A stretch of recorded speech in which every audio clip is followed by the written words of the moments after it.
یہ دیکھو نا ابھی تو وہ کیا اقبال نے کہا لڑکیاں پڑھ رہی ہیں انگریزی، قوم نے ڈھونڈ لی فلاح کی راہ، ہاں جی یہ ڈرامہ دکھائے گا کیا سین، پردہ اٹھنے کی منتظر ہے نگاہ۔ ہم جب کہتے تھے کہ اوئے حضرت جنید بغدادی سے کسی نے پوچھا نا کہ جناب بتائیں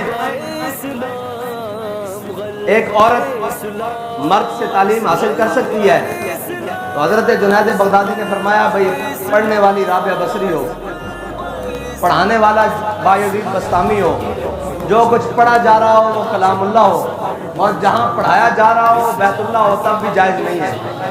لیکن قوم کہتی تھی یہ مولوی بڑے شدت پسند ہے۔ میں نے کہا تم نے کیا لیا اس تعلیم سے؟ یہ حوریان مغربی دل و نظر کا حجاب۔ اقبال کہتا ہے یہ مغربی حوریان جنہوں نے تمہیں بڑا سارا کچھ دکھایا بنا سنوار کر، کیا دیا انہوں نے؟ ایک شخص کے موبائل سے ہیں جی ہزاروں عزتیں تار تار، ایک شخص کے موبائل سے۔ اقبال نے کہا یہ ڈرامہ دکھائے گا کیا سین، پردہ اٹھنے کی منتظر ہے نگاہ۔ ایک پردہ اٹھائے تو دیکھو تمہارا بنا کیا ہے۔ اور جہاں عزت دے کر تعلیم حاصل کر لی ہو اس تعلیم سے تو بندہ بھوکا مر جائے، یہ بہتر نہیں ہے۔ جب ہم کہتے تھے کہ جناب نہیں اس طرح نہیں جائز، اس طرح نہیں ممکن، یہ حالات خراب ہو جائیں گے، قوم کے مولوی بڑی شدت پسند ہے جی، مولویوں کو جدت ہونی چاہیے۔ میں نے کہا جدت سے تم نے کیا لیا ہے؟ اب تو بغیرت بن کے جینے والی بات ہے۔ تم نے بتاؤ کوئی پوچھنے والا ان سے ہے کہ یہ بنا کیا ہے؟ اور اس میں تو بڑے بڑے پردہ نشینوں کے نام ہیں، پہلے دن نام آیا کہ بڑے بڑے وفاقی وزراء کے نام ہیں، لیکن نام دبا دیے گئے، کوئی نہیں پوچھنے والا۔ اس سے بھی بڑی بات ہو جائے گی کوئی پوچھنے والا نہیں ہے، اس لیے کہ ہم نے جو آنکھیں بند کر لی ہیں، ہم نے جو حضور کے دین کو، جب حیا کی بات ہو اور جی کون چل سکتا ہے اسلام پر، میں نے کہا تم اسلام پر نہیں چل سکتے، دو خراج اپنا، دو بے حیائی کا خراج دو نا۔ ایک شہر کی ایک یونیورسٹی سے یہ تعداد نکلی ہے، اور تم مجھے بتاؤ ہم جب پیٹ پیٹ کے مرتے ہیں نا کہ دین دین دین، ہمیں یہ سمجھ آ جاتی ہے کہ قوم بھی کوئی مستحق نہیں ہے دین کی، اور قوم کا بھی کوئی دل نہیں مانتا دین دے۔ اگر قوم کا دین دیکھنا ہو تو ان کی شادیوں میں چلے جاؤ۔ حضرت امام حسین کے کربلا کے اندر صرف آواز ہوئی اونچی رونے کی، تو حضرت امام حسین نے آ کر کہا خیموں میں کہ خبردار اب آواز کسی کی اونچی ہو، اور کوئی آواز کسی بات پر اونچی نہیں ہوئی۔ علی اکبر کا لاشا دیکھ کر اونچی ہوئی تھی، علی اصغر کا لاشا دیکھ کر اونچی ہوئی تھی۔ ہاں یہ حسینیت ہے، کہا خبردار کسی کی آواز بھی بلند ہوئی، آواز بھی غیر مارموں تک نہیں جانی چاہیے، ہاں جی یہ ہے حسینیت۔ اور جب یہ بات کریں تو پھر کہیں گے جناب کون اسلام پر چل سکتا ہے جی، آپ کیسی باتیں کرتے ہیں، آپ کیا باتیں کرتے ہیں، آپ جناب کیسے، قوم کیسے چلے گی جناب اسلام پر جب عزتیں تو لٹوا رہی ہو تعلیم کے نام پر، اور کوئی تعلیم کے نام پر عزت لوٹ کے چلا جاتا ہے، کوئی بے نظیر کارڈ کے نام پر عزت لوٹ کے چلا جاتا ہے، کوئی جناب انکم سپورٹ کے نام پر عزت لوٹ کے چلا جاتا ہے، کوئی ہیلتھ کارڈ کے نام پر عزت لوٹ کر چلا جاتا ہے۔ یہ ہے وہ نظام، یہ ہے وہ جمہوریت، یہ ہے وہ جس کا راگ الاپتے ہوئے آج 76 سال گزر گئے ہیں۔ اب تو تعلیم کے لیے عزتیں نہیں بحال، بلکہ اس نظام میں تو پیسے دے کر عزتیں لٹوائی جا رہی ہیں۔ ہاں جی ایک تعلیم یہ ہے کہ مفت حاصل ہو رہی ہو، ایک ہے کہ پیسے دے کے ایک ایک سیمسٹر کے، اور ایک ایک جناب وہ جو ہیں سسٹم کے، اور ایک ایک ایم بی اے اور جو بھی ان کی تعلیمی نظام ہے، ایک ایک سال پورا کرنے کے لیے لاکھوں کی فیس دے کر عزتیں لٹوائی جا رہی ہیں۔ یہ نظام تعلیم دیا۔ وہ تو لارڈ میکالے جب اس برے صغیر میں آیا تھا تو اس نے آ کر کہا تھا کہ میں واپس جا کر تقریر کی، اس نے کہا تم اس قوم کو شکست نہیں دے سکتے، اس نظام کو چھوڑ کر ہم نے یہ نظام اپنایا ہے۔ ہاں صاف سن گیا ہے قوم کو، ہاں سب کو، اس لیے کہ حضور کے دین کو جو کمر کی ہے، قرآن کو پیچھے چھوڑ کر یہ تعلیم جدت کے نام پر آئی تھی، تو پھر اس طرح ہی ہونا تھا نا۔ اگر قرآن کو پڑھا ہوتا تو پھر اس طرح تو نہیں ہو سکتا تھا نا۔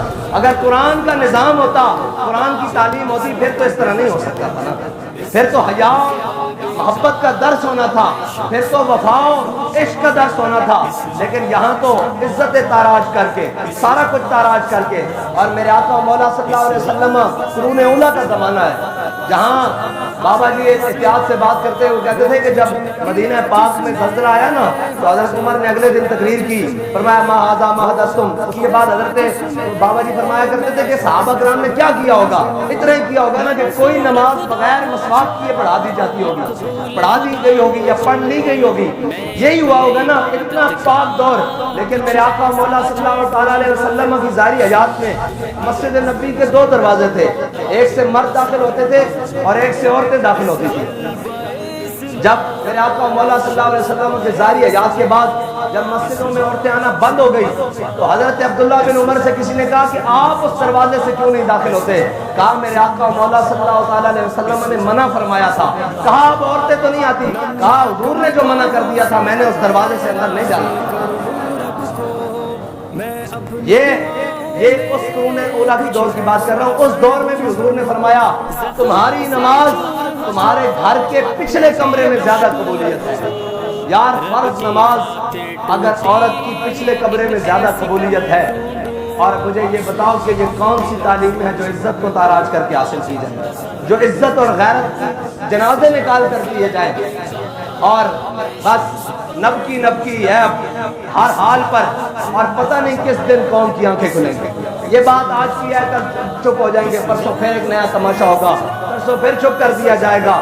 یہ جناب اسی طرح چلتے رہیں گے اور صرف اتنا خیال ہوگا کہ چلو جی کوئی بات نہیں، یہ کسی کی بیٹی ہے نا، ہماری نہیں۔ ہاں ہماری بیٹیوں کا درد تب ہوتا ہے جب دین کا درد اندر موجود ہو، ملت کا درد تب موجود ہوتا ہے جب دین کا درد اندر موجود ہو، جب یہ احساس ہی نہ ہو کہ تو اپنے کماؤ، اپنے کھاؤ، اپنی دولت کے پیچھے پڑے رہو، تو پھر یہ احساس تو ختم ہو جائے گا، یہ احساس تو پھر زندہ نہیں رہے گا کہ ہم نے کس طرح کیا کرنا ہے۔ اور تعلیم حضرت جناب امام علی مقام کی شہادت اور شہادت امام حسین اسی نظام کے خلاف ہے۔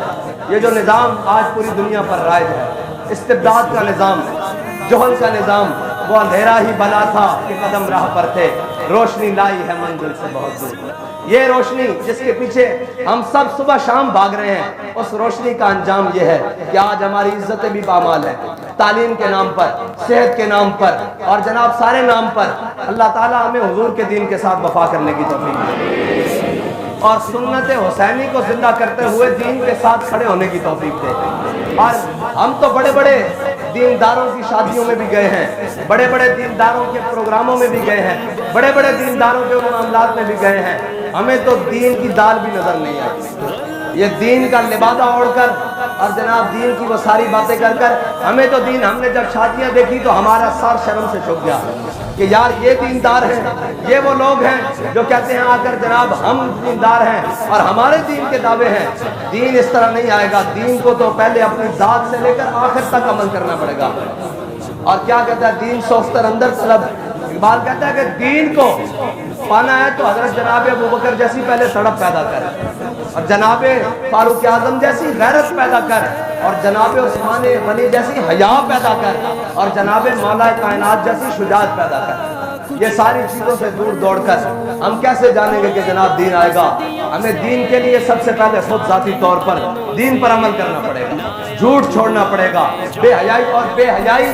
حضرت شیخ نبہان آپ کی قبر پر جب عرب اسرائیل جنگ ہوئی نا تو بابا جی نے سنایا تھا بھی آپ کی قبر پر ایک مراقبہ کرنے گئے عالم، انہوں نے حضرت نبہان، علامہ نبہان کی قبر پر مراقبہ کیا، انہوں نے کہا حضرت علامہ نبہان یہ حضرت جناب خالد بن ولید کی قبر پر مراقبہ کرنے گئے جب عرب اسرائیل جنگ ہوئی، تو حضرت علامہ نبہان جب حضرت خالد بن ولید کی جنگ پر مراقبہ کیا نا، کہا آپ سیف من سیوف اللہ ہیں، آپ اللہ تعالیٰ کی تلوار ہیں، آپ خالد بن ولید ہیں، آپ یہ بتائیں کہ اسرائیل اتنا سا اسرائیل ہے اور اتنا بڑا عرب ہے، اس اسرائیل نے عرب کو کیسے شکست دی ہے، کیوں نہیں عربوں کو فتح ہو رہی؟ تو حضرت خالد بن ولید نے کہا کہ عربوں سے جا کر کہو کہ تمہارے نوجوان بے حیا ہو گئے ہیں، لڑکے اور لڑکیاں، اس وجہ سے تمہیں شکست ہوئی ہے۔